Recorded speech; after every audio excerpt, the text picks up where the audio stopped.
Welcome. These slides will review the material that you need to know for the final exam from the first half of the course. In other words, these are topics from before the midterm.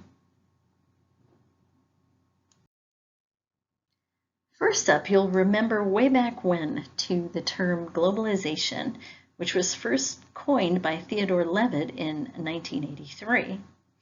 And he talked about the globalization of markets, and his view was one of global standardization. You can look at the globalization of markets as the idea of expanding individual markets beyond their original borders, and the whole point of doing that is to increase scale. The globalization of production is an MNE's ability to move its production around the globe to take advantage of cost arbitrage and to develop location advantages. So an organization might be taking advantage of cheaper labor cost, but it's not only about lower labor costs, so don't get kind of stuck into that. It's also about areas of expertise. It's about lower transportation costs. It's about being closer to raw materials. There are lots of things other than labor that drive globalization of production. But the overall perspective is to drive production to where it is most efficient in the globe. If nothing else, I hope you got out of this course the strategy of critical thinking, where you look at both sides of an issue. And we have really spent a lot of time looking at the pros and cons of various things. So I hope by now that you will have a good answer to the negatives and positives of globalization, and you should not just be limited to this list. For example, I can think of lower consumer prices and greater consumer variety as two real pros of globalization that aren't on this list. So make sure you can think of some pros and cons to globalization and that you can explain this concept in some detail. At the beginning of the course, we started off by looking at the World Cup, and we looked at some ways in which that the World Cup is a global experience.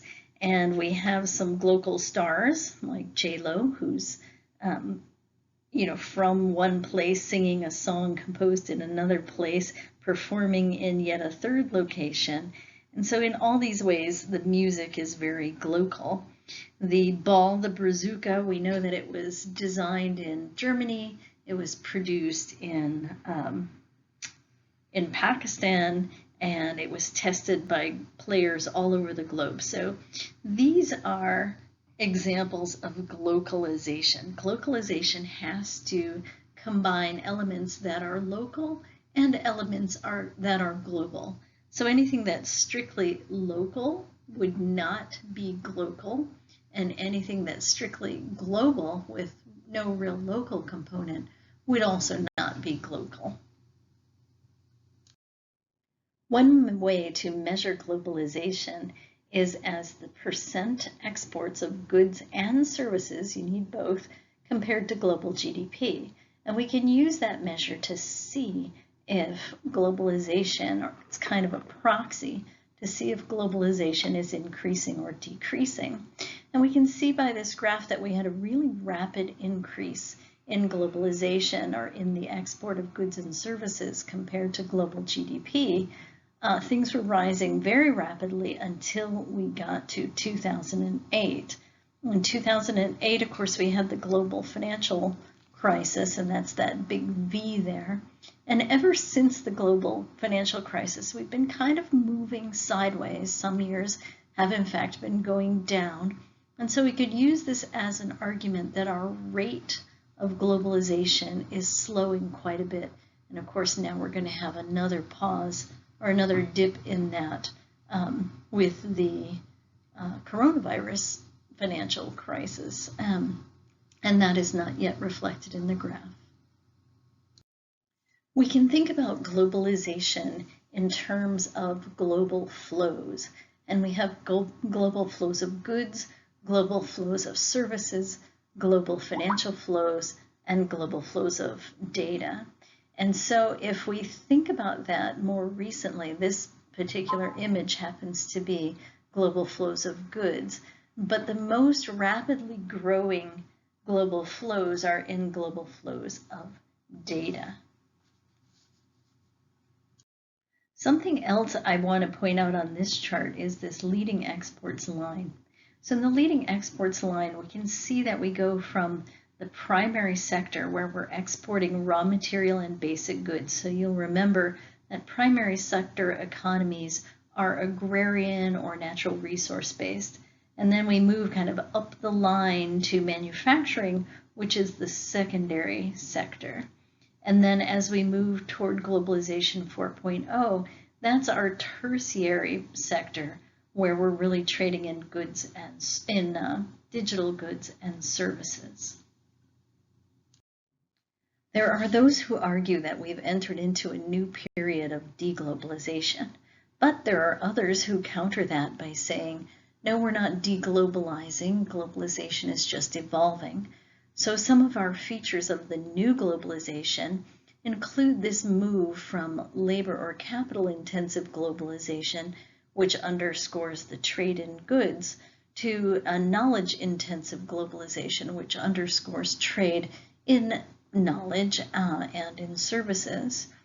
Instead of transmitting our goods or shipping our products via shipping lanes or via cargo ships, we can now send them using broadband, using the internet.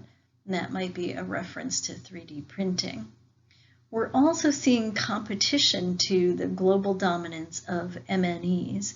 And the idea of a micro MNE is that in this day and age, anybody can be an MNE. I can have my own small company and I can sell through eBay anywhere in the world, or I can deliver on Amazon anywhere in the world, and the platform handles the currency issues for me. We've also seen the competitive rise of EMNEs. EMNEs are MNEs coming from emerging markets. We talked a lot in this course about the fact that our existing trade rules and governing global governance bodies, like the World Bank and IMF, have kind of become a little bit inadequate for where trade is today. You know, these were all developed many, many years ago, and with the changing nature of trade from goods to services to knowledge, our trading frameworks and global governance institutions have not really kept pace. You'll remember from our class discussions that intermediate goods are important. They comprise up to 66 or 70% of the world's trade is in intermediate goods, and 50% of what China exports is in intermediate goods.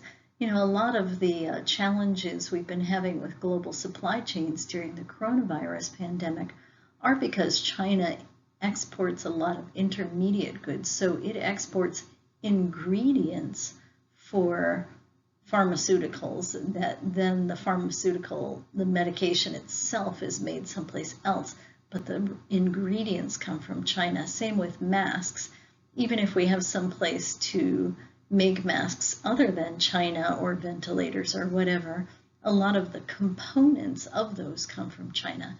So an intermediate good is a good that is something that it's completed. It completes a transformation process, like rubber and steel and other things become a tire, and then that tire becomes an input into another production process.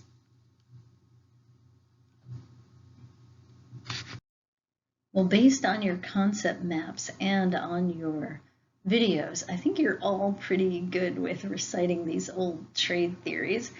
And, you know, despite the fact that many of them aren't completely relevant anymore, bits and pieces of them are. And that's really what I wanted you to get out of the whole trade theory thing. So yes, you should know that mercantilism involves high government intervention. It looks at trade as a zero-sum game. The government is very involved in potentially undervaluing currency, and all of that is to encourage exports over imports. I'm sure you can all compare David Ricardo and Comparative Advantage to Heckscher Ohlin and their factor endowment theory. So, you know, I'm confident that you know the basics of all of this. But we can't just rely on those old theories about trade, right? Because these theories were moderately valid, at least through about the 1960s. But again, we've had really different things happening with trade, and these old theories that assume two countries and two goods and absolute advantage and comparative advantage, these models just don't hold up that well anymore. So you also have to think of some new trade theories and some of the big underlying ideas behind those. One of those is economies of scale. So the bigger you get, the more you will specialize in production of that particular product, because economies of scale means that your costs are lower. I'm not sure if we talked about it much or not, but first mover advantage, the country or company that has the first mover advantage, like they are the first person to really, or company to really get good at something, they reach economies of scale faster, and that creates a barrier to entry for other competitors. Other things that are important toward trade are institutions. A country has to have good institutions that support trade and enable trade to happen. Institutions are things like regulations, trading systems, laws, things like that, are all banks, stuff like that. Distance has a lot to do with who trades with whom. We tend to trade with each other. The European nations are their biggest trading partners. Other than China, our biggest trading partners are Canada and Mexico. We tend to trade with people who are close to us. History has a lot to do with trade. Early trade patterns might be built around colonial relationships between countries. We might trade a lot still with the UK because of our former relationship as a colony of the UK.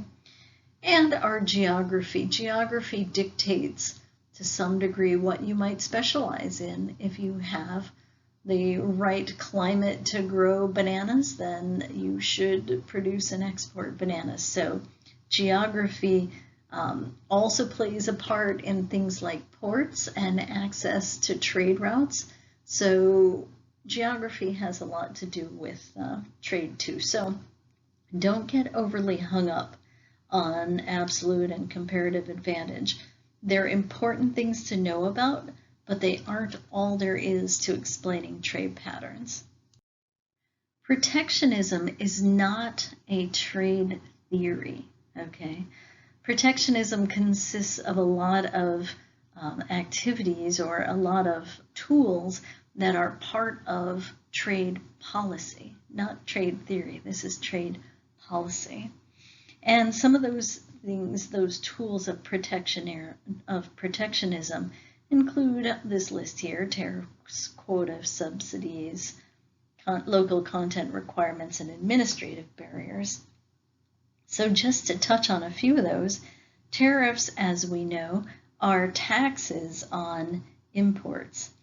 And so some of the impacts of tariffs are that they increase the price of foreign goods for domestic consumers. So in reality, it's the domestic consumer who pays for that tariff because the imported good is more expensive. Tariffs tend to reduce exports. You're protecting your domestic industry at the expense of foreign competitors. Tariffs decrease foreign competition for domestic producers, making it a little bit easier for domestic producers. But overall, they reduce the global efficiency or the efficiency of the world economy. Let's spend a moment on administrative barriers. Administrative barriers is kind of this big bucket of protectionist policies that could be something like just a very cumbersome importing process. You may know that India is a very difficult place to do business, and part of that is because they have a lot of administrative barriers. They have lots of forms that have to be filled out. The government office might be closed on Monday, or they might be taking a lunch break, or they might just randomly close. So it's just very complex to do business in countries that have high administrative barriers.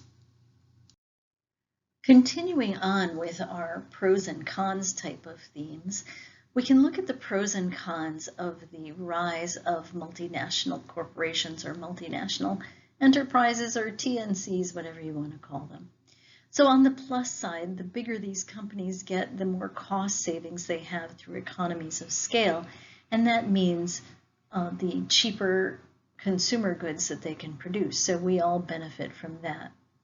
They're big, they're powerful, they can take advantage of location economies, and that leads to those economies of scale, which leads to cost savings, which leads to lower consumer prices. They also drive innovation. Now, they don't entirely drive innovation. Actually, if you look at the number of inventions and innovations, more come from SMEs than MNEs. But there is a lot of innovation driven by MNEs and competition between MNEs. Now, I don't know if you consider statelessness to be a pro or a con. It's certainly a pro for the MNE itself.